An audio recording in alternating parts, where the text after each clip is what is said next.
प्रावधान भी करना चाहती है। वैसे गेस्ट फैकल्टी के बारे में लोगों को गलत फहमी है। होता क्या है कि एक हफ्ते के लिए टीचर छुट्टी चला जाता है, एक हफ्ते के टीचर छुट्टी लगता तो उस साइंस क्लास या आर्ट्स क्लास का एक हफ्ते तक बच्चों की पढ़ाई नहीं होती।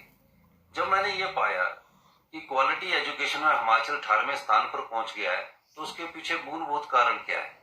जब मैंने मूलभूत कारण किया कि टीचर्स की काफी लोगों की ट्रांसफर इधर से उधर होती रहती है, तो एक एक हफ्ते 10-10 दिन तक टीचर नहीं होते हैं। तो 10 दिन के लिए कोई अगर टीचर रखना चाहता है तो उस टीचर को, उस प्रिंसिपल को, उस क्षेत्र के और अधिकारी को ये राइट होना चाहिए कि 10 दिन के लिए प्रिंसिपल उस क्वालिटी एजुकेशन का, उस मेरिट के आधार का अगर है तो उसको रख सकता है। मेरिट क्या है? 75% +2 में होनी चाहिए, 65% बीएड में होनी चाहिए। अगर कॉलेज में रखना है 10 दिन के लिए तो उसके लिए मेरिट क्या है?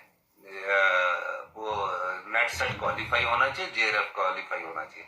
उसको उन्होंने गलत समझ लिया। उन्होंने गलत समझ लिया कि ये पता नहीं सालों, 1 साल के लिए रख रहे हैं, 2 साल के लिए रख रहे हैं।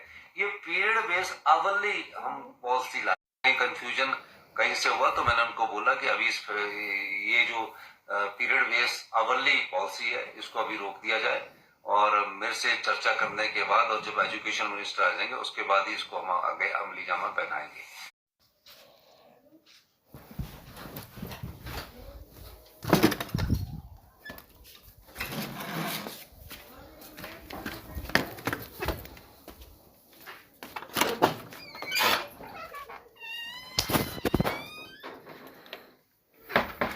कर रही है सर। मैं पूछता हूँ सर, JOIT 817 पोस्ट बोर्ड का रिजल्ट काफी लंबे समय से अटका हुआ है। आपसे भी बच्चे कल मिले हैं, क्या कुछ इसमें प्रोसेस चल रहा है? कब तक निकल पाएगा? क्योंकि परेशान है बच्चे भी, आपसे भी बात हुई होगी। देखिए, हम JOIT का जो रिजल्ट है उस पर सरकार गंभीरता से विचार कर रही है। पर मैं आज कुछ न्यूज़पेपरों में ये देख रहा था कि ये कहा गया कि कुछ मंत्रियों से मिलो। ये ये ना तो कहा गया और ना ही कहने का ऐसा मकसद है। मैंने कहा कि मंत्रिमंडल में इसकी विस्तृत चर्चा होगी। आप मंत्रिमंडल में हमको कानूनी पहलुओं पर चर्चा करना पड़ेगा और सभी मंत्रियों को इस बारे में अवगत करवाना चाहिए। पर ये खबर आने की 4 मंत्रियों को बोल दिया, 5 मंत्रियों को बोल दिया, ये कोई ऐसी कोई बात नहीं है। और किसने ये खबर चलाई मुझे तो इसकी भी जानकारी नहीं है। और क्यों चलाई, मेरा कोई बयान नहीं, मेरा कोई कुछ नहीं। मेरे से JOIT मिलने आए, उन्होंने मुझसे पूछा कि सर हमारा रिजल्ट क्यों नहीं निकल रहा।